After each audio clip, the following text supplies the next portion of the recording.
Welcome again to Stogie Press. This is Boston Jimmie, and today I have the great pleasure of sitting here with number 98 from the New York Giants, defensive tackle, Fred Robbins. How you doing, Fred? Good, man. Pleasure, man. Thanks for coming up, having to sit down. It was a short 7-hour drive. Yeah, it's a short one. No problem. Everything's good. So let's talk a little bit about life, early life. I read somewhere that your parents were both teachers. Yes. Yeah, both my mom was a music teacher, and my dad was also a teacher as well. So I grew up, with the education as a strong suit. You know, my dad played ball in college, so he knew the importance of, being a student athlete. So no matter how, good I was in my younger years playing, sports, that, education always came first. So, and also his, my grandparents and his mom and, his younger brother was also a teacher as well, taught basketball, was also a history teacher. So it was kind of sports education was always, ran together. We couldn't have one without the other. That's awesome, because I believe that education is very important in raising children and helping them do it. But you were born in 1977. I'll just say that in 1977, when you were being born, I think I was smoking my first cigar. So that just separates the time zone a little bit. Do you have any siblings also? Yeah, I got an older sister. She's 5 years older. She was my rock, man. Growing up, I was a little brother, couldn't do no wrong out in the real world, but at home, man, we was, she used to bump me around until I got to the point where my stature just outgrew hers. But we're still close to this day. I got 4 nieces and nephews. So before I had my own kids, her kids were like my kids. We just grew up as a tight-knit family. All my dad's family here from Pensacola, and so he had 4 siblings as well. It was all here, and so we grew up in the same neighborhood, and we all lived like on the same block. So family was always around each Old other. School. Yeah, 24/7. Yeah, so it had its advantages and disadvantages. Oh yes, it did. Well, but it was great, man. Well, even in those old days, I remember when I grew up that, even though my aunts and uncles didn't live next door, the neighbors were your aunts and uncles. Everybody watched out for everybody. If you were doing anything wrong, your parents found out about it. Yeah. And you couldn't say a word. It was like, oh, now I'm stuck. I'm stuck. Yeah, got caught in the hand of the cookie jar. Couldn't escape it. So you were born and raised here in Pensacola. Mm-hmm. All right, and you went to J.M. Tate High School. Yeah, J.M. Tate High School. Okay. Yeah. So how was your high school experience? It was good. Actually, I grew up, the high school I was really designed to go to was Pine Forest High School, which is about, 5 minutes away from where I grew up. But when I was in 8th grade, they changed the school district, kind of shuffled things around and kind of even the population out of all schools. And so they ended up switching my neighborhood. We had to go, about 15, 20 minutes north to another high school, which is J.M. Tate.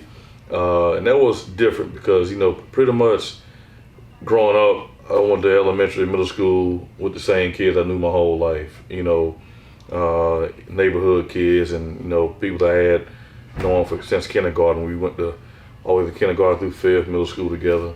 But now when I went to high school, it was there was only a few kids from the neighborhood, right? But now I had to grow and meet a whole new group of people, something I wasn't, accustomed to. And I wasn't really around, the family who I've been living with, day in and day out, because they were older than me, so I was the youngest one.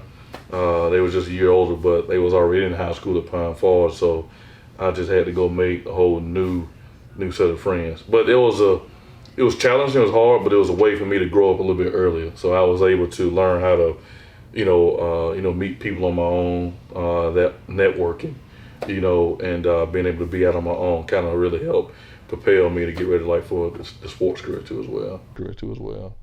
Now you in sports in high school, you lettered in both baseball and football. Yeah. So even though you ended up taking a career in football, what position did you play in baseball? In baseball, I played outfield starting off, but when I got about 11th grade, them pounds started coming on. I got shipped to first base, and then I played some DH, But I love baseball. I started playing baseball when I was, 6 years old.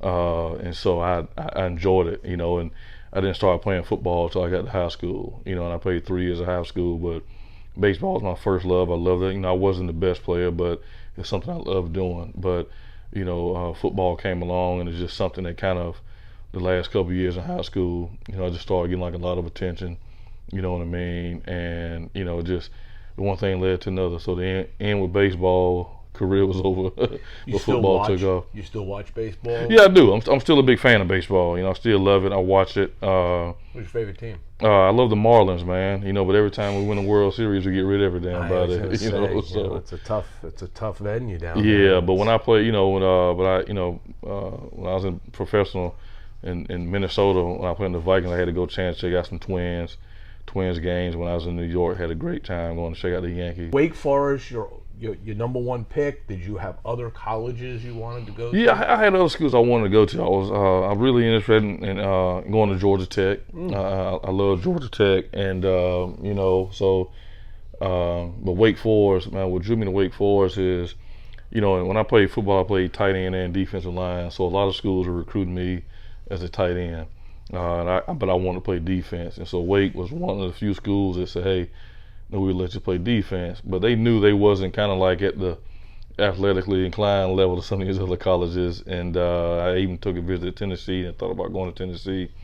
But Wake was like, hey, we'll let you play baseball too. Oh, okay. So you played baseball in college also? No, but that was just that's when I got my first taste of the gimmicks. What these recruiters do. But I loved it. I enjoyed it. Wake was my last visit I took, and I just like, it reminded me of home. With the coaching staff and every other school I went to was like, hey, it was all sports related. Here's what we're doing sports wise. But when I went to Wake Forest, it was a whole education, and it reminded me of growing up. Hearing it from my parents, and so it reminded me much, back home. And so I just felt comfortable, and I just pulled the trigger and made a decision. Yeah. What was your major? Sociology. Oh, so you know a little bit about people. Yeah, it's good. Yeah. How did that play? Did that help you on the gridiron? It did. It helped me on the gridiron. Just helped me being able to understand people better. The thought process, what motivates people, what doesn't motivate people.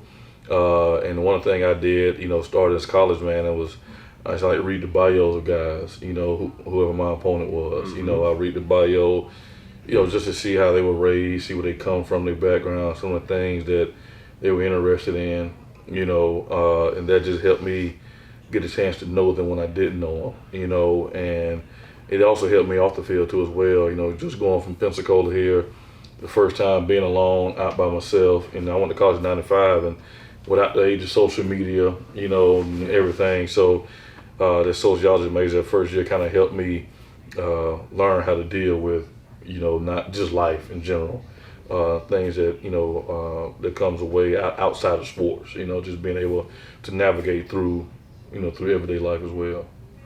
Now you took from Wake Forest, you were in the Aloha Bowl. Yeah. In your senior year? Senior year. We went to, ended up going to a bowl game, man. Won that bowl game. Yeah, won the bowl game against a good Arizona State team. And, but that was a good experience too, man, just going to Hawaii, as a, 22-year-old kid, but we had a good time. We ended up winning the game, but right after the game, man, that's when everything happened so fast with the NFL. I got my agent, and then I had a chance, play in the Senior Bowl. And so once you turn that corner, man, and try to go to the next level, everything happens fast and quick. So you go into the draft now, where in the year 2000, and you're in the second round. Mm-hmm. Now, where are you right now? So I was at home, and I was like, I can't watch it, but I'm watching, but I'm not watching. But I just remember being, sitting there watching the draft and just seeing, guys go ahead of me, some other defensive linemen, which was a good draft.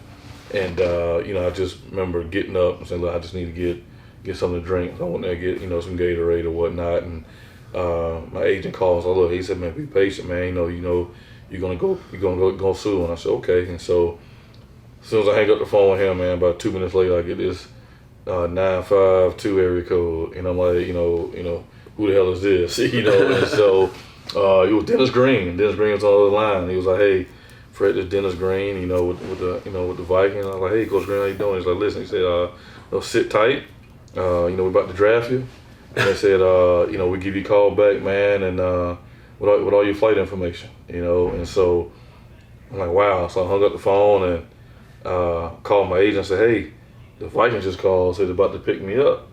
He's like, all right, great. He said, I'm on it right now. So he hung up. The next thing you know, I tell my folks, and they're like, my name come across the screen, my name's called, and everybody's just cheering, yelling, this and that. And so I'm like, wow, man, I just got drafted. And then next thing you know, they called back, okay, here's your flight information for tomorrow morning. And so moving things very quickly. Things very fast. And so I had that evening, man, the rest of the day, man, it was like a big weight lifted off my chest. I didn't have to wait anymore. I was excited, but I'm like, man, wow, this new venture's about to begin. But in college, man, you have fun in college. You really don't understand the college ball's great. Yeah, you don't understand the business side of everything then. And so I didn't know what to expect.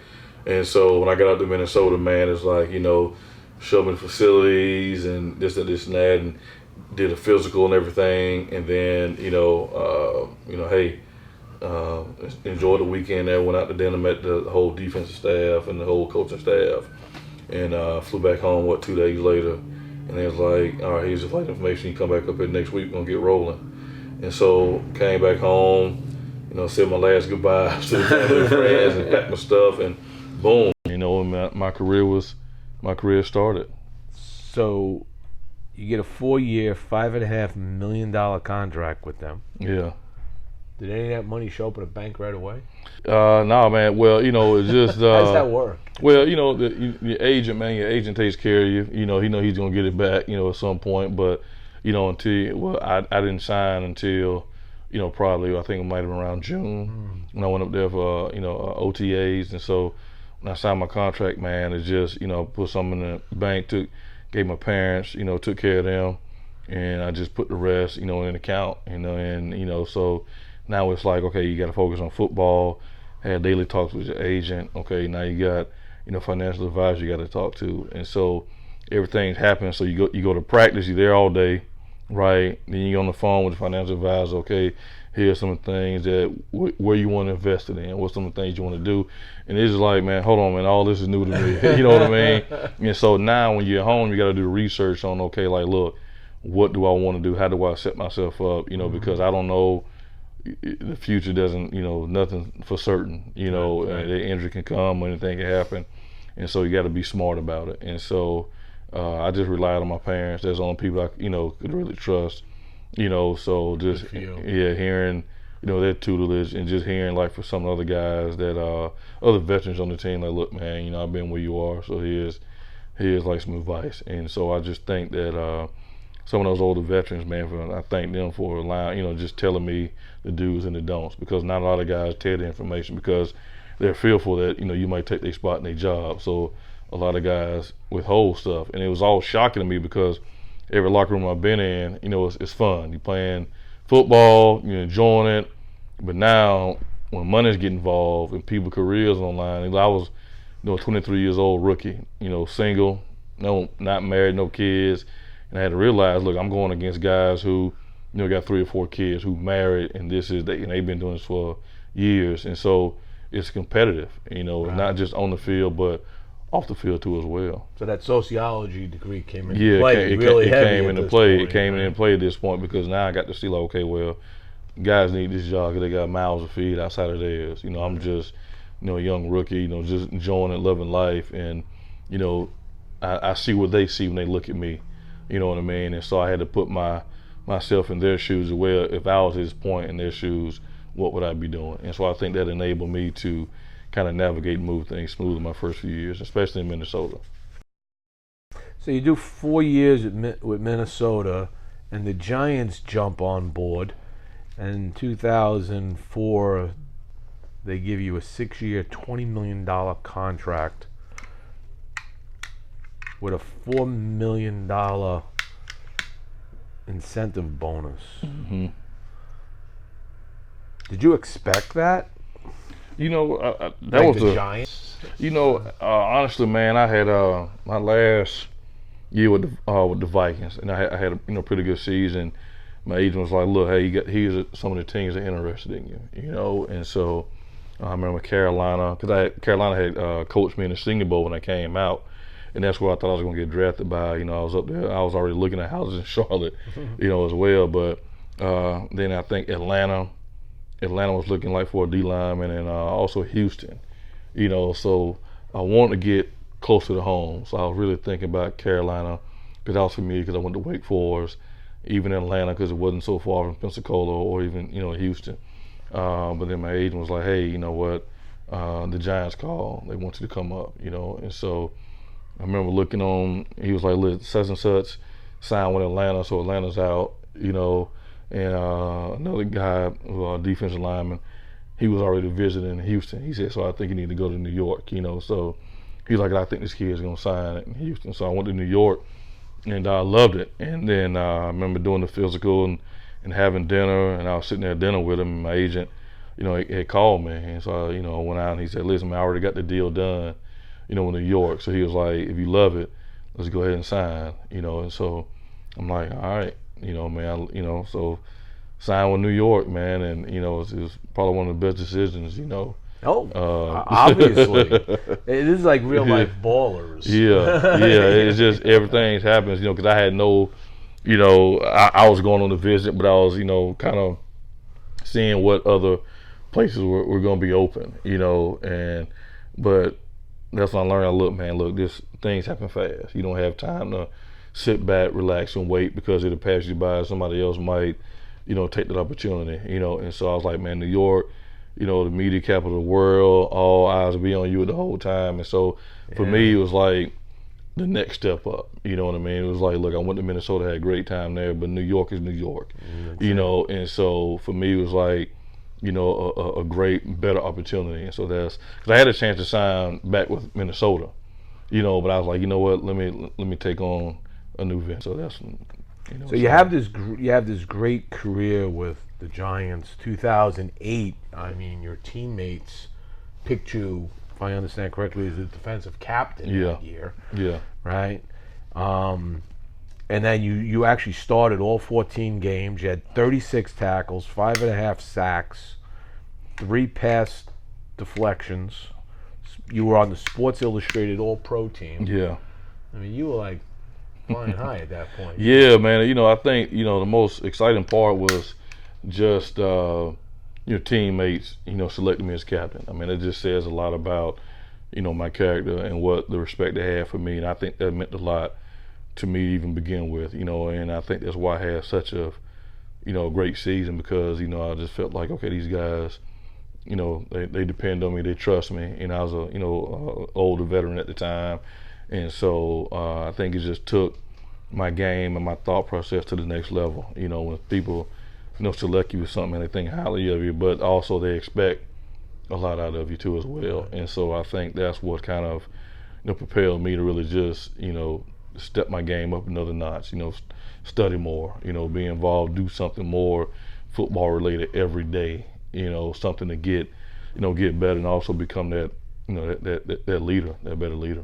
And you kind of made it through without any real serious injuries, but you did have this micro fracture in the end of the 2008 season, right? Yeah, that was my best season, man, and I went through. I played well, my best season playing, but I was broke up. I had 2 broke hands. I had a shoulder with my labrum, slight labrum tear in my shoulder, and then like the last game, playoff game, man, I got an interception, man, and I fell on the hard turf, man, and cracked my knee.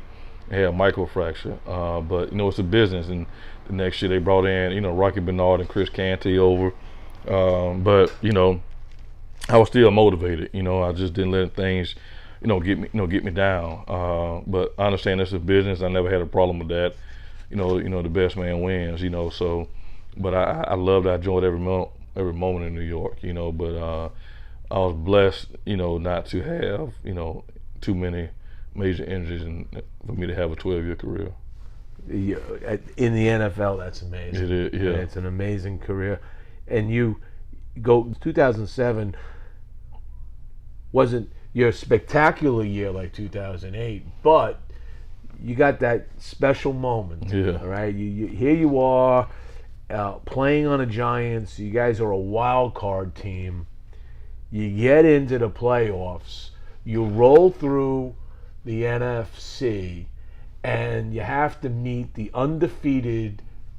my undefeated New England Patriots, Tom Brady, Bill Belichick machine in Super Bowl 42. Yeah. All right. What did that feel like to you? What did that feel like to your whole team? How did you guys prepare, knowing that they beat you in the regular season? Yeah.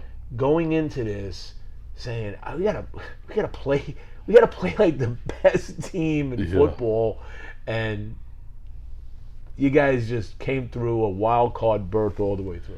That season was kind of crazy because we had just got Spagnuolo, our new defensive coordinator, came over, and anytime you get a new coach, man, it's like, okay, you feel like you can just do anything. You got that free for all type of thing. And so the first two games, man, Dallas put up over 40 points. Then the second game of the season, Green Bay put up over 40 points on us. We were like, man, damn, hell, man, this shit don't work. But the third game, we came back, we beat Washington with a goal line stand. Beat them by one. And so we were 1-2, and we just rolled off 6-7 straight wins. And so we were riding high, another wave, and things are going good. And then we kind of hit a lull, and then we had to fight to get into the playoffs. We had to beat Buffalo, and we went up there and beat a good Buffalo team, man. And so it kind of got us that wild card. And I remember, we played the Patriots the last game of the season, and people were like, well, are the Giants gonna rest players? They already in the wild card. Patriots undefeated. Probably not gonna win. And we were telling Carl, no, we want to play. We want to play. And I think, it was a high scoring game, but they beat us by 3 points. But we got understand. Hey, we could have beat the best team. A few plays here and that could have went our way. We could have ended up beating the best team in football. And so we knew we could play. And then we just went through the playoffs, beat a good Tampa Bay team. Right, with that number 3 seed, and went beat Dallas at home, and went beat Green Bay, and so we had got our revenge on the teams that made us embarrass us early on in the year. And so with the Patriots, man, we just look, okay, they might have been undefeated in the regular season, but everybody record 0-0 right now, and we got our revenge on the Cowboys, we got our revenge on our Packers who embarrassed us. Let's go out and. But we got to play a flawless game. We got to play a mistake-free football game, and so we were able to do that.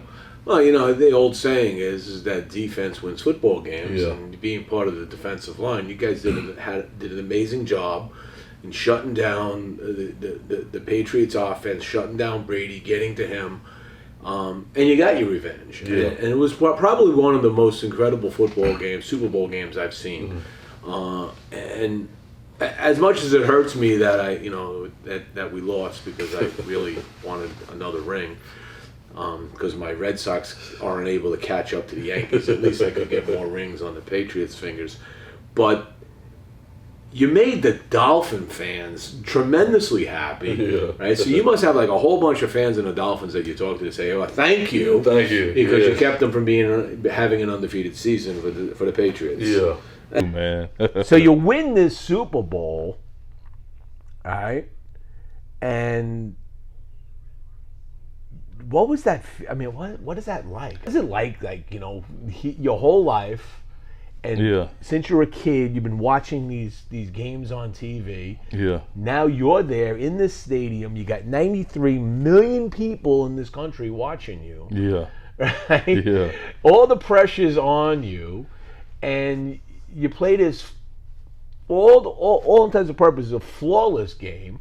Get it down, you win it in the final seconds. The butterflies come up out of you. Do you get Man, sick? I'm telling you, it was what do?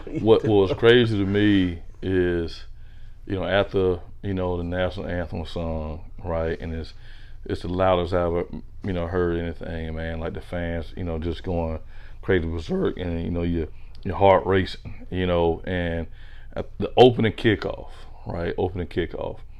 and you look up in the stands and you see all the cameras flashing, right? That moment is like embedded in my head, forever. And you realize, like, man, wow, like we are in the Super Bowl, right? For that, short moment, like, man, this is it, right? But you gotta say to yourself, like, look, man, it's a football game. And so after that first play, man, the first series, man, you get the butterflies out with that first hit.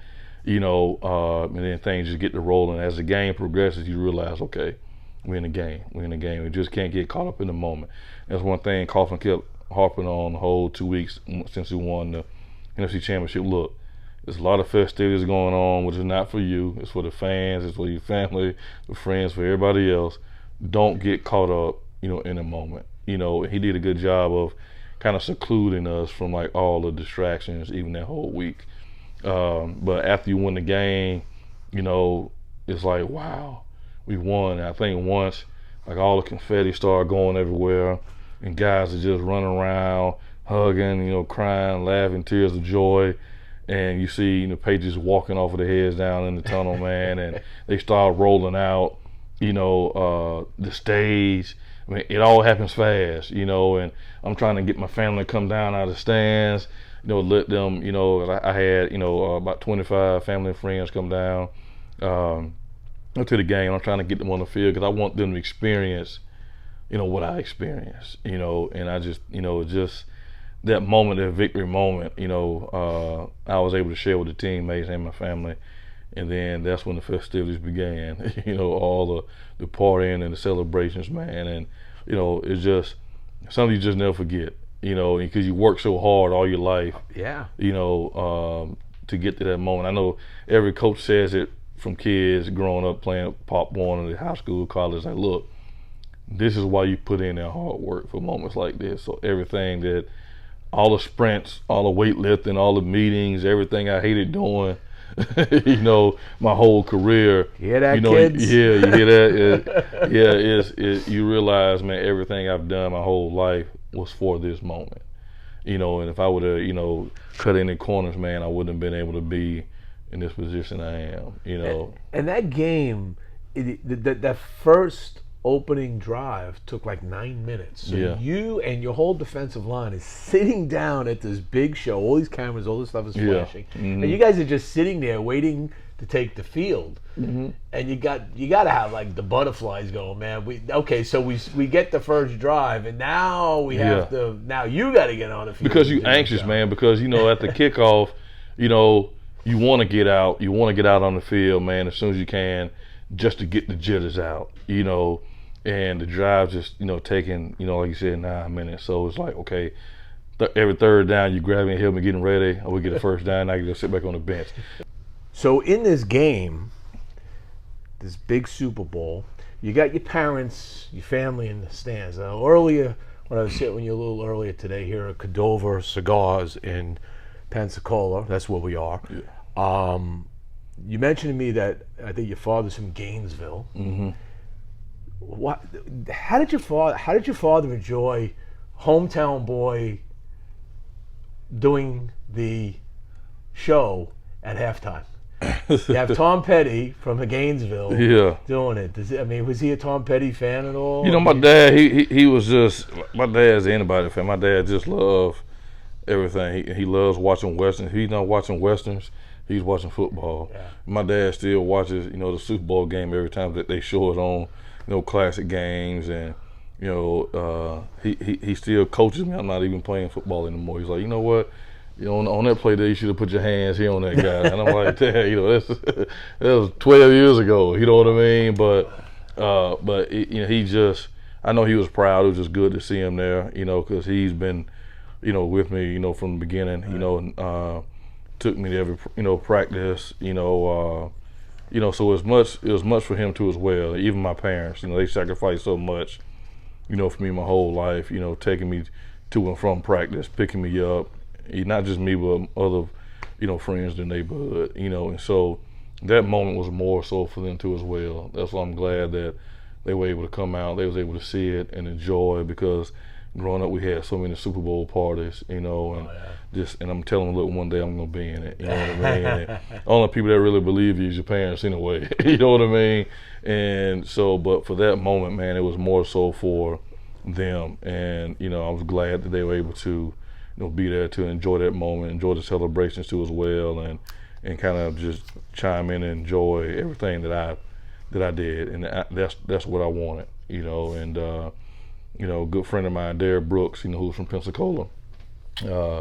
After we beat them in Tampa, I gave him a call, and he was like, look, this is, cause he had been in a few Super Bowls, and he was like, look, man, he gave me some good advice on how to navigate things, man, put somebody in charge of tickets, man. You got to be able to eliminate as much off your plate, because you still got to play a football game. So I thank you, Derek, for the words and for allowing me to take his advice and let my sister, my fiance at the time, look, y'all handled all the room situations, all the tickets. I got to play a game, and so without that advice, man, it's just and the thing about Coughlin had been a few Super Bowls. We had a few coaches and players who had been on other Super Bowl teams as well, so they were able to give all the guys like, look, we've been in this situation before.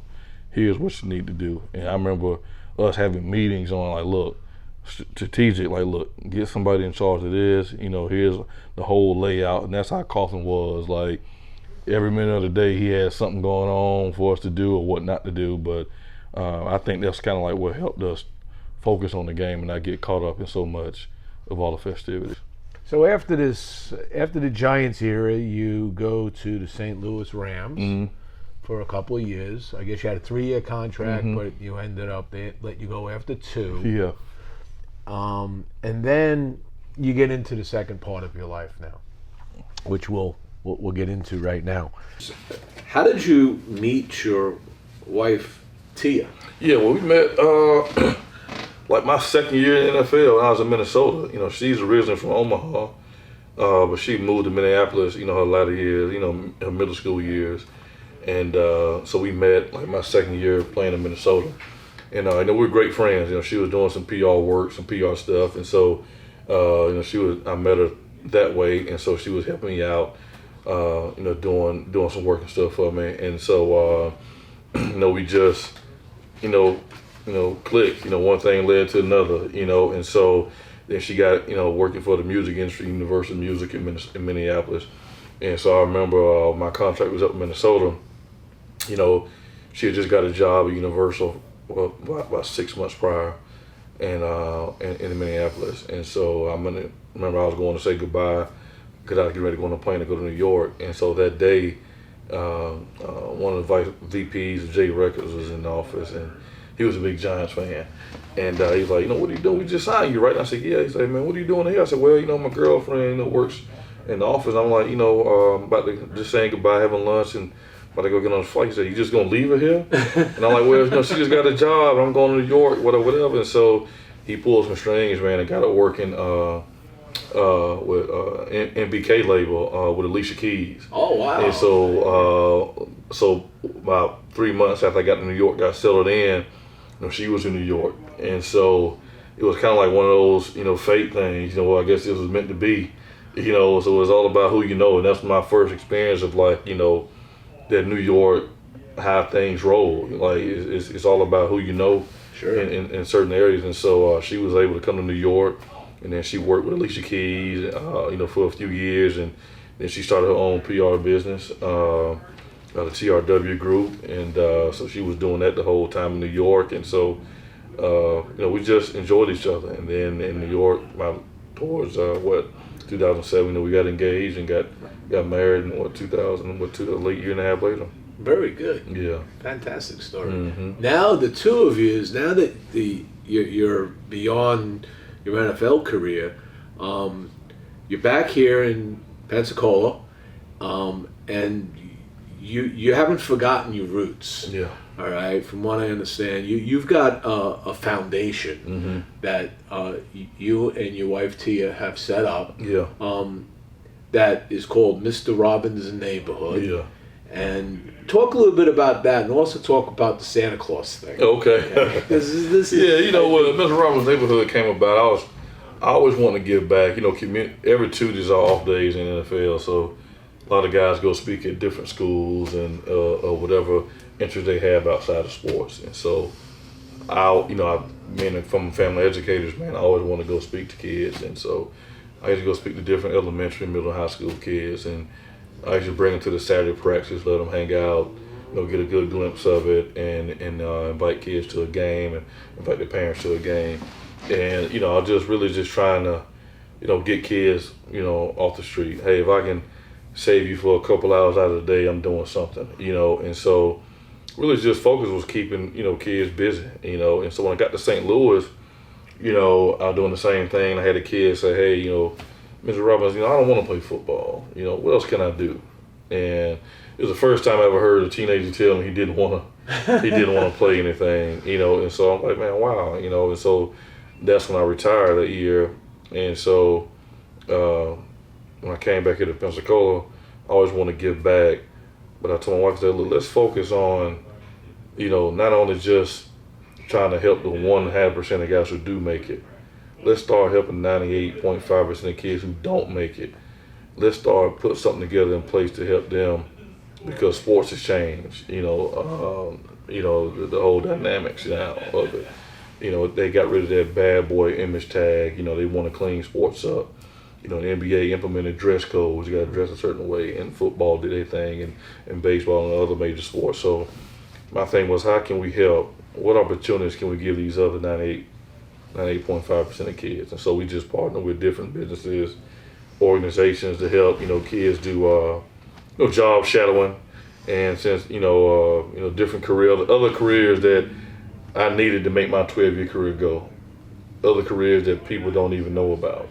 And, my dad's from here, Pensacola, but it's people that he went to high school with that never left Pensacola.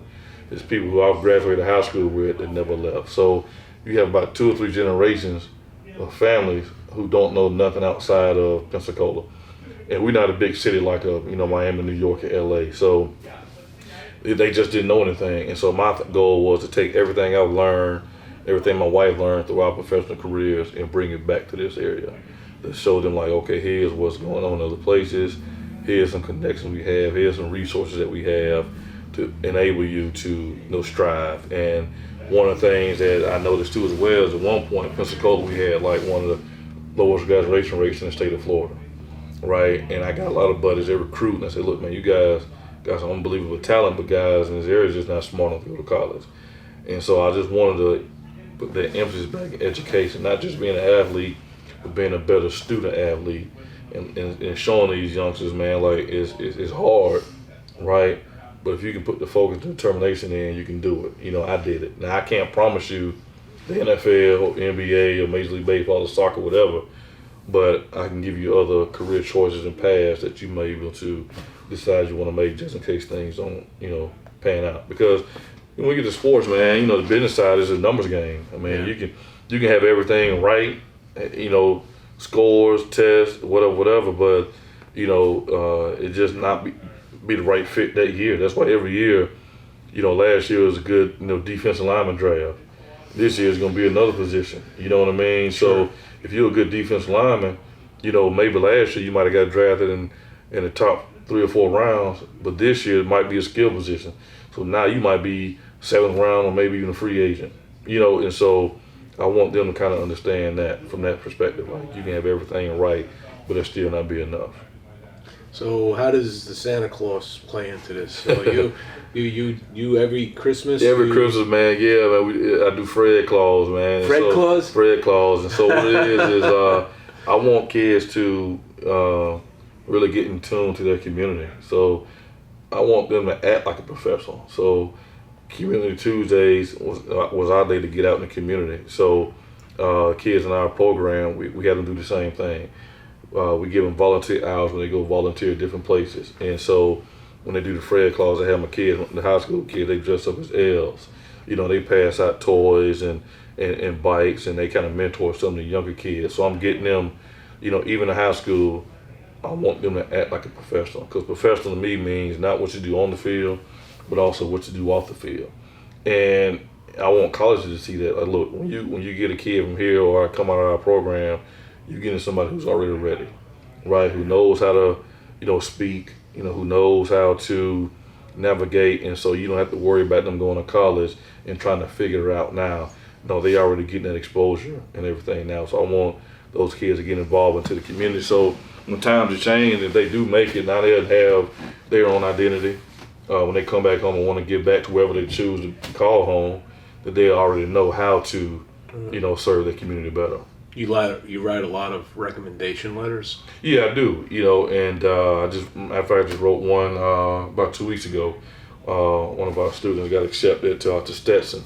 Oh, very good. So my daughter graduated. Yeah, great school. Yeah, great school. And so I had a good friend of mine, Aaron Watson. He's a lawyer here in town, and he went to Stetson, and he came and spoke to our kids about. He comes speaks every year, but he just talks to kids about his journey, what he's been through, his path, you know, how he got into law. And his dad was a pastor, his brother's a pastor. He comes from a great, you know, religious family, but he just chose a different path, and he wanted to do law. He wanted to help serve people that way. And so it inspired one of my students to say, hey, you know, I want to follow that. I want to follow that path. And so I wrote a letter of recommendation to him for Stetson. You know, he got accepted to, you know, go to Stetson. Outstanding. You know, so it's good to, you know, when you see that you're really making an impact on kids, and not just me, but also some of the other people that believe in what we're doing, and take time out their schedule to come talk, speak to kids, and just show them a different route. And so I'm not going to resonate with every kid in the sports world. I mean, they got their own minds, and so I try to see, like, what are your interests, and so when they give me that feedback, I try to find somebody I can plug and play with them with. You have two sons. Yeah, two sons, Trey and Troy. Trey and Troy. Yeah. So, how old are they now? 8 and 6. 8 and 6. Yeah. So how do you daddy them? Man, You're getting getting the 8-year-old starting to get into that good age. In a couple more years. Yeah, he's well, you know, he doesn't want no part of football. He'll watch it, but he loves basketball and baseball. That's his thing. And so I, you know, I don't force them to do anything. I want them to do whatever they want to do. And my wife and I, we do it. And she does a great job of kind of exposing them to everything. You know, showing them different things that you know, that they might like, and we try to figure out what they like and what they don't like. But my youngest, man, he's like the more aggressive one. You know what I mean? He wants to play football, but I'm holding off on that. So, but he just started wrestling. So they have a wrestling program here in Pensacola. So he started doing that last week. Good for him. He does that, and he tried the basketball thing, but it just wasn't. He's 4 doing wrestling, right? 6. Yeah. But he tried the basketball thing, but he was like, he's physical. You know, he fouled out every game. You know, but he loves you know, baseball and wrestling. You learn a lot. I think wrestling is probably one of the best sports in high school.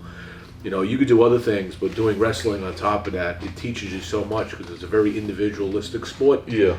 And when you lose a match, it's you. Yeah. It's on you. Mm-hmm. And then you dig down deep inside of yourself and try to figure out what went wrong. You know, good coach will tell you what you did. You listen and you grow, and it builds character. It does, and I enjoy it because, you know, we had a wrestling program in high school, but when I got to college at Wake Forest, man, you know, I played against a lot of guys in the offensive linemen, and up north, man, a lot of kids wrestle, you know, and it's big time, especially in the Midwest. Yeah, it's big time, and so I'm glad that we have that program here. So, you know, I remember going to Wake Forest, and, you know, a buddy of mine, my college roommate, he's from North Carolina, and every year, you know, they had teams get ready to go to state championship in football.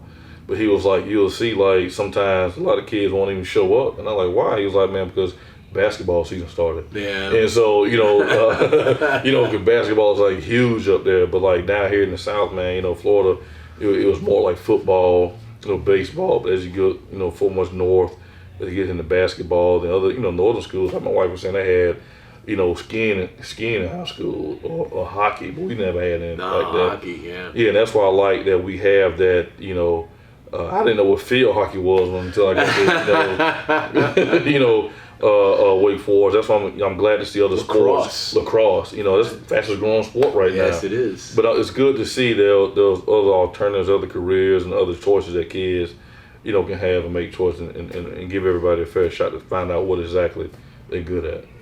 So let's shift this around. I'm going to turn my hat around because it's cigar time. So I'm going to put my... this is one of my newest sponsors here. So by the way, this whole interview is sponsored by Southern Draw Cigars. You can get those in some of the most finest shops here in the United States. If you haven't tried Southern Draw Cigars, you're missing out on a really good product. A wide range of cigars to enjoy. I don't know if you ever had a Southern Draw. I've never had one, but I will. Thank you, Southern Draw. Thank you. Southern Draw is definitely one of the best out there. So, all right, so here you are, you're doing all this sports, trying to keep healthy and all of this. And what got you into the cigar culture? I mean, when did you start, and then when did you really get serious with it? I started, I think the first time I had a cigar was when we won the Aloha Bowl, back in college. It was the first time. I don't even know what I had, but it was I think it might have been like a Nat Sherman. I think that was probably one of the, and I was like, wow, this is, and just out there with my buddies, we didn't know what the hell we were doing, but it was enjoying it, and we was just sitting there and we was reminiscing, talking about our whole, college years, the past 5 years in college. And so when I got to the pros, man, I just found out my cigar smoke, go to different cigar lounges, different cigar bars, and just kind of got fascinated with it, and over the years just trying a different cigar, I got like a little booklets at home, and I take the wrappers off and I paste them on a booklet, whatever, and so just trying different new things and different cigars. And so over the years I just started loving it, and then once I retired, once I had more time to really enjoy it, do a lot more research, and come enjoy and spend a day at a lounge, I just started meeting new people. We were talking earlier, man, just the conversations you have with people.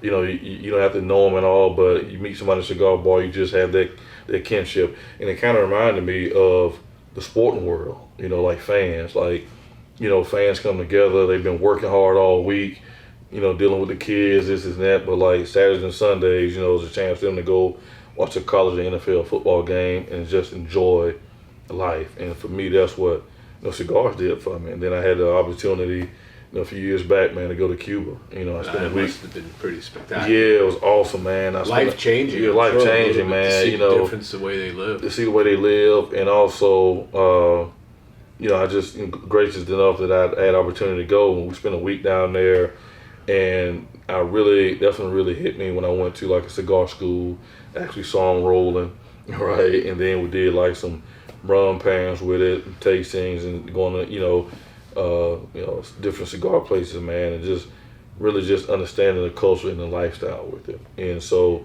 when I got back, man, I was just on a whole new warpath, with the cigar world. And then, just friends of mine that I played with and against in the NFL, when I follow them on their, Instagram page and see, like, hey, man, these guys are into like I'm into it. And so it's always good to see that you have a connection with someone. And for me, it really also helped me get back into the normal world. I think that's really how it helped me, because I've been playing sports since I was 6.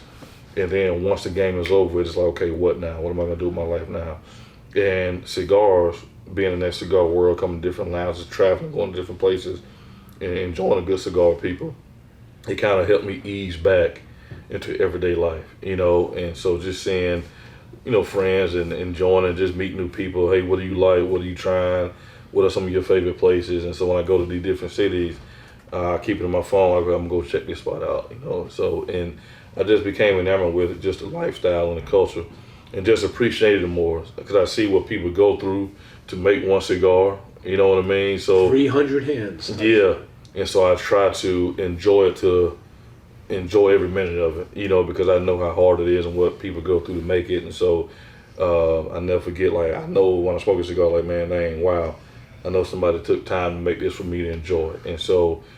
Just understanding the lifestyle and the culture behind it. Ever get the chance to walk fields and processing facilities? Not yet, but that's what I'm looking forward to now. So every year, Drew Estate runs what they call barn smokers throughout the country. There's one in Orlando area because they've got a farm down there where they do sun grown. They also have one in New Orleans, which you're probably closer to New Orleans than you are to Orlando. What's your favorite cigar? I mean, you probably have multiples. Everybody probably asks you. Yeah, I think one of my favorites, man. I like the Pharaoh Flying Pig by Drew Estate. I love that cigar, man. Great burning cigar. Yeah, I love the Andalusian Bull. I think I have a couple boxes of those. Humidor, man. But I love trying everything. I love. I smoke a lot from Nicaragua, So you have your palate's more than Nicaragua. Most people are like that. It's a Nicaraguan palate versus a Dominican palate. Yeah, so I tend to navigate towards those a little bit, but I've tried everything. Earthiness. You like the and I've been on Placencia here lately. Good people, good people. And I also love Eroy Cigars. Yeah, Christians. Yeah, so matter of fact, I met him a couple years ago. He actually came to Cordova here, and that was my first time, meeting him, even smoking a Eroy. It was 2 years ago. No, about 3 years ago, and so I've been smoking a lot of Eroy. The 20th anniversary and the Diademas. So it's a great stick, but I've been mostly drawn towards the Drew Estate. They have a lot of those, the number 9 T52s. Pharaoh Flying Pigs. I even had a box of the sun grown. How often do you smoke cigars now? Man, you like me? Smoke them every day. About every day. couple times a day. Right?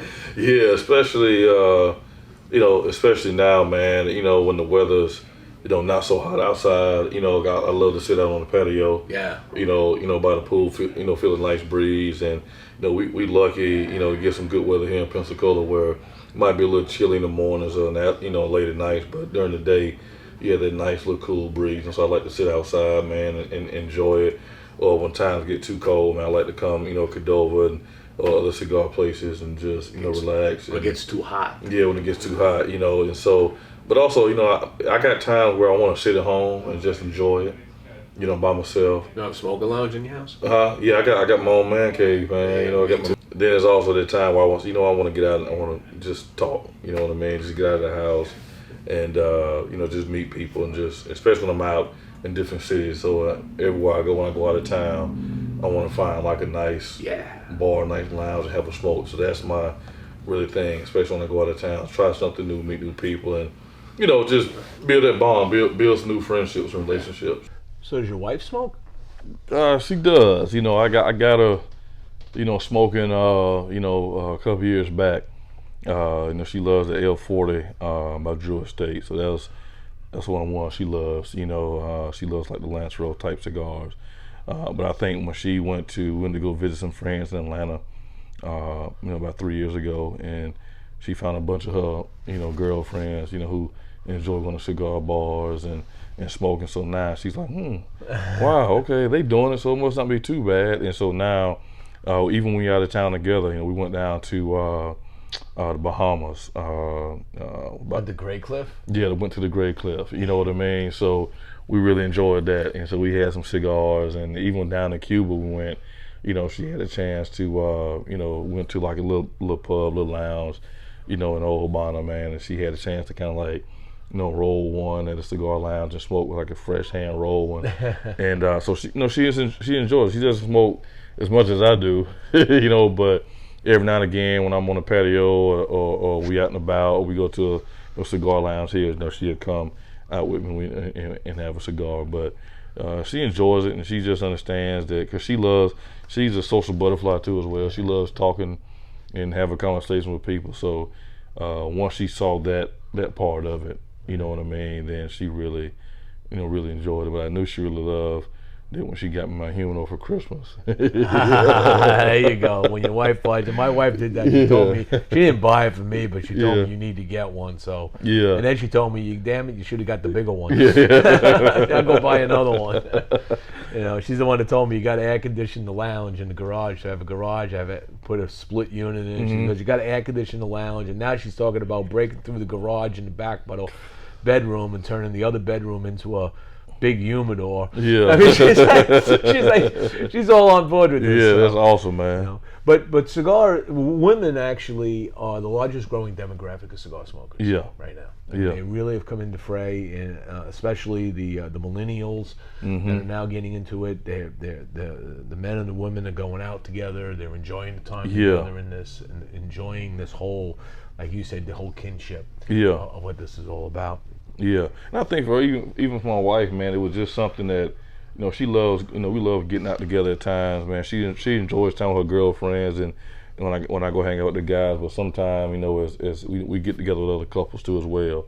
And so now it's like you said, just not just a man thing anymore, or a woman thing. So now you see, even a bunch of couples going out smoking together now, and it's always good when everybody can enjoy and everybody's doing it. You know what I mean? So now she's seen that side of it. You know what I mean? It's just conversation, and so that's what she enjoys much about it now. So some fast, lightning questions. Favorite cigar pairing? Oh man, I used to be a cognac drinker. I used to drink a lot of cognacs. But I think now, since I've been smoking cigars, I've been drinking a lot more, red wines, or I also, drink a lot of, whiskey or bourbons now. So lately I've been doing. A good friend of mine, Amani Toomer, man, for the Giants. He had some Yamasaki. Oh my God, that's good stuff. Yeah. So, and we had a place here. I found the bottle, so I drink. That's what I've been on lately, like some Yamasaki. Favorite book? Favorite book. My favorite book. I did a report on this when I was in school. It was $1 Million Slave, and it just talked about the history of athletics in different realms, and it's really about the business side of like all sports, from sports jockeying to jockeys, to basketball, baseball, football, every sport, volleyball, soccer. And it just talked about how the sports realm was, how it mixed everything with business, how everything kind of ties in together, from athletes, and kind of understanding, athletes' backgrounds to what they're doing now and how that applies to, everyday life. That's my favorite book. Okay. Favorite music? Oh man, I like all genres of music. I listen to everything. Listen to a lot of, reggae, hip hop, R&B. I listen to, jazz. I listen to some country. I just have my moments. And one day I might wake up and say, hey, I'm gonna listen to some, reggae, or listen to some R&B. And I told them listen to Channel 50 on Sirius. They play like a bunch of old school jams, man, because that's what my parents played. I had an old soul growing up, but I just like listening to things I grew up on and kind of resonate with my life, and where I'm at now with my life, and so, and when I'm in a relaxing moment, relaxing mood, I want to hear something. When I'm smoking a cigar, brings back memories. Yeah, bring back memories, and also I want to, especially when you hear a song, because I'm the type where I hear a song, like when this song came out, what was I doing? Yeah, you know what I mean? Yeah. And so it kind of takes me back, takes me back a little bit, and so that's what I like. I listen to all genres, but I think about where was I at when this song came out in this moment. So that's why I listen to a lot of old school stuff. All right. What's your favorite movie? Ooh, man. Probably Heat. Heat. Yes. All right. Yes. I love that movie. I love Heat. And And one of my favorite movies, me and my brother, a good friend of mine, man, Tombstone. All right. Yeah. We always call each other the Wide Open Doc Holliday. He's my good friend, but I mean, I can sit and watch, those two movies, back to back. But I'm a big, huge James Bond fan. My wife. Oh, me too. She bought me the DVD set, man. So I can watch James Bond. I love watching the reruns when it comes on TV all the time. And so my wife knows not to mess with me. I get my popcorn maker, man, and I make some popcorn when I'm watching James Bond. That's it. Who's your favorite actor? Oh man, I like man, that's a lot. Man, I like Denzel. I like his role in things. I like Forrest Whitaker. Forrest Whitaker is a good actor. I like, Al Pacino. How do you not like Al Pacino? I'm a big Val Kilmer fan. Also, Val Kilmer. Yeah, even Patrick Swayze. I love Patrick Swayze. I was a big Patrick Swayze fan, man. And I like Roadhouse, the movie Roadhouse he was in. You know what I mean? Yeah. Yeah. So I'm gonna have to go and watch that. Yeah, I and about that movie. yeah, I see it because it comes on TV like every blue moon, and I gotta watch it. But I was a big Patrick Swayze fan, man. I love the movie Roadhouse. You know what I mean? So, it's a lot. I mean, I've been watching a lot of Avengers movies lately with my kids. You know what I mean? Lately, so I've been watching a lot of them. But I just like that old school actors, man. All right. So, other than cigars and your foundation, do you have any other hobbies? Man, I've been, when I retired, I also started working with athletes, getting them ready for the, like the Singing Bowl and the Combine, so I've been doing that, it's going on 8 years now, so for the Exos facility here in Gulf Breeze, so I started training, college guys, helping them make that jump, getting them ready for all the life they're about to encounter in sports. I also have a group of, pro guys that come, like around May and June to get ready, for training camp. So that keeps me busy. And also, Coach Spagnola, he's with the Chiefs now. So this past summer, I went and spent a couple weeks at Kansas City training camp with him, just helping, with the D-line up there too as well. So, but that keeps me busy, and I also work with high school here, Lighthouse Christian Academy. So I work with their high school football program, and that keeps me busy. And I enjoy giving back, helping out when I can, enjoying good cigars, meeting people, and so that's what keeps me grounded now.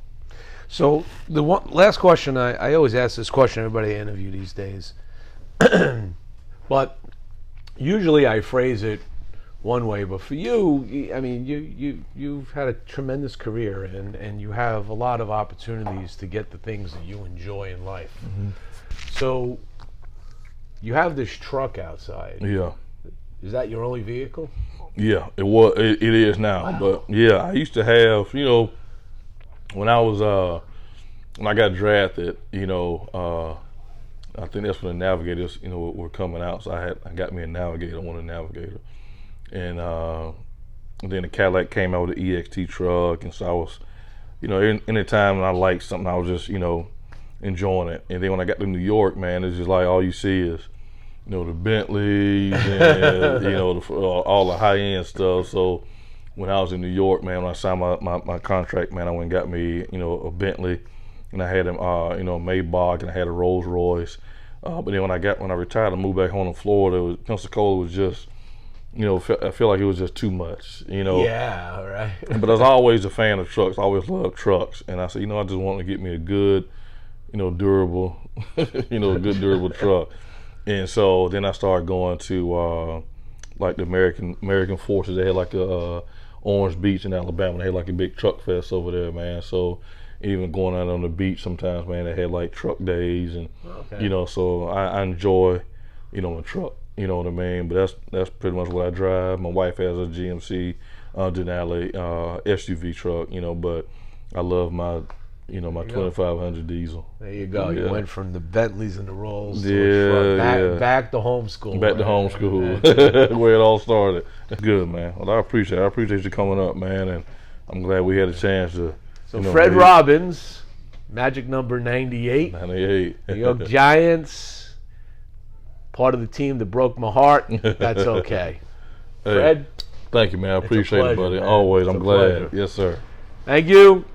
Thank you, guys. Don't forget to check out some more of our interviews that we'll be coming out with. And don't forget, Southern Draw Cigars sponsors today. Thank you. Thank you, Southern Draw.